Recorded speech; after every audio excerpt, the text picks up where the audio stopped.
Chapter 12. And the Lord sent Nathan to David. He came to him and said to him, There were 2 men in a certain city, the one rich and the other poor. The rich man had very many flocks and herds, but the poor man had nothing but one little ewe lamb which he had bought. And he brought it up, and it grew up with him and with his children. It used to eat of his morsel and drink from his cup and lie in his arms, and it was like a daughter to him.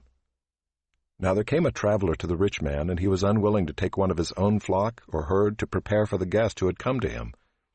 But he took the poor man's lamb and prepared it for the man who had come to him. Then David's anger was greatly kindled against the man, and he said to Nathan, As the Lord lives, the man who has done this deserves to die, and he shall restore the lamb 4-fold, because he did this thing, and because he had no pity. Nathan said to David, You are the man. Thus says the Lord, the God of Israel, I anointed you king over Israel, and I delivered you out of the hand of Saul. And I gave you your master's house and your master's wives into your arms, and gave you the house of Israel and of Judah. And if this were too little, I would add to you as much more. Why have you despised the word of the Lord, to do what is evil in his sight? You have struck down Uriah the Hittite with the sword, and have taken his wife to be your wife, and have killed him with the sword of the Ammonites. Now therefore the sword shall never depart from your house, because you have despised me, and have taken the wife of Uriah the Hittite to be your wife. Thus says the Lord, Behold, I will raise up evil against you out of your own house, and I will take your wives before your eyes, and give them to your neighbor, and he shall lie with your wives in the sight of this sun. For you did it secretly, but I will do this thing before all Israel and before the sun. David said to Nathan, I have sinned against the Lord. And Nathan said to David, The Lord also has put away your sin. You shall not die. Nevertheless, because by this deed you have utterly scorned the Lord, the child who is born to you shall die. Then Nathan went to his house. And the Lord afflicted the child that Uriah's wife bore to David, and he became sick. David therefore sought God on behalf of the child, and David fasted, and went in and lay all night on the ground.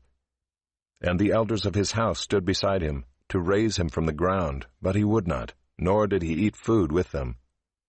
On the 7th day the child died. And the servants of David were afraid to tell him that the child was dead, for they said, Behold, while the child was yet alive, we spoke to him, and he did not listen to us. How then can we say to him, The child is dead? He may do himself some harm.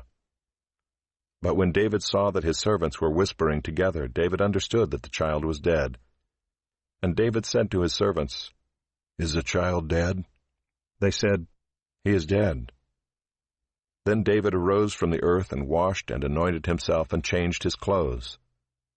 And he went into the house of the Lord and worshipped. He then went to his own house, and when he asked, they set food before him, and he ate. Then his servants said to him, What is this thing that you have done? You fasted and wept for the child while he was alive, but when the child died, you arose and ate food. He said, While the child was still alive, I fasted and wept, for I said, Who knows whether the Lord will be gracious to me, that the child may live? But now he is dead. Why should I fast? Can I bring him back again? I shall go to him, but he will not return to me.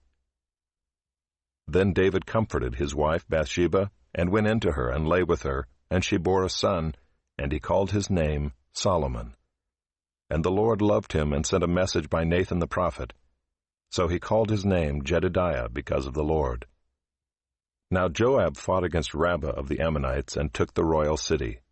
And Joab sent messengers to David, and said, I have fought against Rabbah, moreover I have taken the city of waters. Now then gather the rest of the people together, and encamp against the city, and take it, lest I take the city, and it be called by my name. So David gathered all the people together, and went to Rabbah, and fought against it, and took it. And he took the crown of their king from his head. The weight of it was a talent of gold, and in it was a precious stone, and it was placed on David's head. And he brought out the spoil of the city, a very great amount. And he brought out the people who were in it, and set them to labor with saws and iron picks and iron axes, and made them toil at the brick kilns. And thus he did to all the cities of the Ammonites. Then David and all the people returned to Jerusalem.